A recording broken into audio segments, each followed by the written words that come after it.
নমস্কার ক্রিকেট ভক্তরা, কালকে ম্যাচ ছিল পাঞ্জাব কিংস বনাম দিল্লি ক্যাপিটালস। টানা 4 ম্যাচ হারের পর পাঞ্জাবে 210 রান তাড়া করতে জিতে কিছুটা অক্সিজেন পেল Delhi. Punjab Kings versus Delhi Capitals, যে দল মরশুমে শুরুতে টানা জয়ের রেকর্ড গড়েছিল সেই পাঞ্জাব কিংস লিগ পর্বের শেষের দিকে এসে টানা 4 ম্যাচ হারের স্বাদ পেল। যে দল মরশুমে টানা জয়ের রেকর্ড গড়েছিল সেই পাঞ্জাব কিনা লিগ টেবিলের শেষের 4টি ম্যাচ জঘন্যভাবে হেরেছে। দিল্লি ক্যাপিটালসের বিরুদ্ধে হাই স্কোরিং ম্যাচে বোলিং বিভাগের ব্যর্থতা জোরে হারতে হলো সিএসআইয়ের দলকে। 210 রান করেও তা ডিফেন্ড করতে পারল না পাঞ্জাবের বোলাররা। 1 ওভার বাকি থাকতেই জয়ের লক্ষ্য পৌঁছে গেল দিল্লি ক্যাপিটালস। ধর্মশালায় প্রথম টস জিতে ফিল্ডিং করার সিদ্ধান্ত নেয় দিল্লি ক্যাপিটালস। ওপেনিং বিধ্বংসী ব্যাটিং ও প্রিয়াংশ আরিয়া ও পপ সিমরান 78 রানের পার্টনারশিপ গড়েন। পপ সিমরান 18 রান করে আউট করলেও মার কাটারি হাফ সেঞ্চুরি করেন প্রিয়াংশ আরিয়া। 33 বলে 56 রান করেন তিনি। এরপর অধিনায়ক সিএসআইআর 36 বলে 59 রান ও কুপার কনলি 27 বলে 38 রান, সূর্যাংশ শেজের 8 বলে 21 রানের ইনিংসের সুবাদে 20 ওভারে 5 উইকেট হারিয়ে 210 রান করেন পাঞ্জাব। রান তাড়া করতে নেমে শুরুটা ভালো হয়নি দিল্লি ক্যাপিটালসের। 33 রানের মধ্যে 3 উইকেট হারিয়ে চাপে পড়ে গিয়েছিল দিল্লি। সেখানে থেকে অক্ষর প্যাটেল 30 বলে 56 রানের অধিনায়ক খচিত ইনিংস খেলেন। 28 বলে 51 রানের দুর্দান্ত ইনিংস খেলেন ডেভিড মিলার। এই দুই ইনিংসের উপর ভর করে ম্যাচে ফেরে দিল্লি ক্যাপিটালস। শেষের দিকে আশুতোষ শর্মা 10 বলে 24 রান করেন। মাধব তিওয়ারি 8 বলে 18 রানের ইনিংস জয় নিশ্চিত।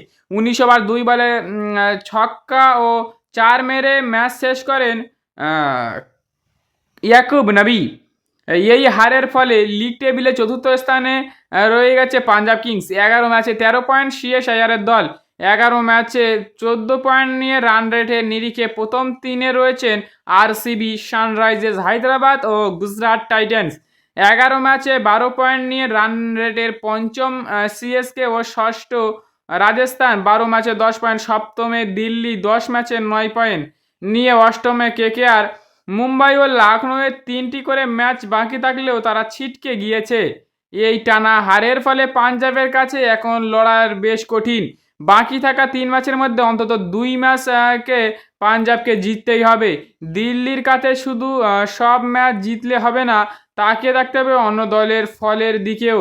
এই মুহূর্তে 3 দলের 14 পয়েন্ট, একমাত্র পাঞ্জাবের 13 পয়েন্ট, কারণ কেকেআরের ম্যাচে বৃষ্টি ভেস্তে গিয়েছিল।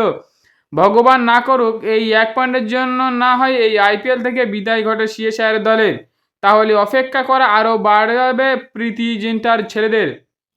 এদিন বোলিং করেননি অক্ষর প্যাটেল, তিনি শুধু ব্যাটিং ও ফিল্ডিং করেন। দল জয় পাওয়ার পর তরুণ ক্রিকেটারদের প্রিয়াংশ আরিয়া করেছেন দিল্লির অধিনায়ক প্রশংসা করেছেন। তবে বেশ কয়েকটি ম্যাচে অল্পের জন্য হেরে যাওয়ায় এখন তিনি আফসোস করছেন। কালকে ভাই ম্যাচে একটাও ভাই স্পিনার করেনি। কালকে একটা ম্যাচ আমি জীবনে আইপিএলে প্রথম দেখলাম যে টোটাল 40 ওভার খেলা হয়েছে, 20 আর এদের 20 ওদের 20, 40 ওভার একটা ওভার স্পিনার করেনি ভাই। অন্যদিন খেলা দেখেছি ভাই যে স্পিনার 15-16 ওভার করে। স্পিনার কিন্তু জোরে বলার, ফাস্ট বলার 2-3 ওভার 4 ওভার করে, ঠিক আছে ভাই। কালকে 1 ওভারের জন্য স্পিনার করে ভাই, চেহেলের মতো বলারকে বসিয়ে রেখেছে। কালকে ভাই পাঞ্জাব হেরেছে কারণ একটাই ভাই, তারা চেহেলকে নিয়ে একটা চান্স নিতে পারতো। কারণ চেহেল সেই মাপের বলার যে চালাকির সাথে বল করে। সে বলে সুইং নয়, সে নিজের বুদ্ধিটাকে দিয়ে সুইং করায় ভাই। তাহলে ওইখানটাতে একটা ওভার চেহেলকে দিয়ে দেখতে পারতো। কারণ ম্যাচ তো ভাই চলে গেছে, ম্যাচ যেখানে চলে যাচ্ছে তার হাত থেকে, তাহলে চেহেলকে আমি একটা ওভার দিয়ে দেখতে পারতাম। তো পাঞ্জাবের প্রচুর ভুল হয়েছিল যে চেহেলকে দিয়ে বল না করা। কারণ চেহেল হচ্ছে ভাই বুদ্ধির সাথে বল করে, সে বলের স্প্রিং বোঝে না, সে ব্যাটসম্যানকে দেখে সেই হিসাবে বল করে। তো চেহেলকে দিলে, আমার মন বলে চেহেলকে দিলে একটা ওভার ভালো হতো। তো যেহেতু হেরে গেছে আর কী করা যাবে, এখন তো বলে লাভ নেই। তো আর ভিডিওটা কালকে ভাই ডেভিড মিলার যা ভাই খেলেছে, Aksa batter David Miller match ভাই ওয়াও, জাস্ট ওয়াও। দুজনের পার্টনারশিপটা ম্যাচটাকে লম্বা করেছে। তারপরে নেমেছে আশুতোষ শর্মা, সেও নেমে ভাই ভালো চালিয়েছে। তারপরে নেমেছিল ইয়াকুব নবী, খেলছিল ভালো। আর একটা অলরাউন্ডার ছিল, সেও ভালো পারফরমেন্স দিয়েছে।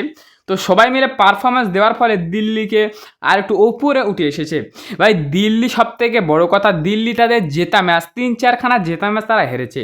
ওই জন্য করে তারা 8 বা 7 নম্বর সম্ভবত রয়েছে। তো এই ছিল ভিডিওটা, আশা করি ভালো লেগেছে। ইতিমধ্যে আইপিএলে প্লে অফের দৌড় থেকে ছিটকে গেছে কে কে এটা শুনে নাও। ছিটকে গেছে Mumbai Indians, Lucknow super giants. রবিবার লখনৌর কাছে হেরে চেন্নাইয়ের বিরুদ্ধে, মুম্বাই হেরেছিল আরসিবির বিরুদ্ধে। তো এই দুটো ম্যাচে হেরে লখনৌ ও মুম্বাই পুরো প্লে অফ থেকে এলিমিনেট হয়ে গেছে।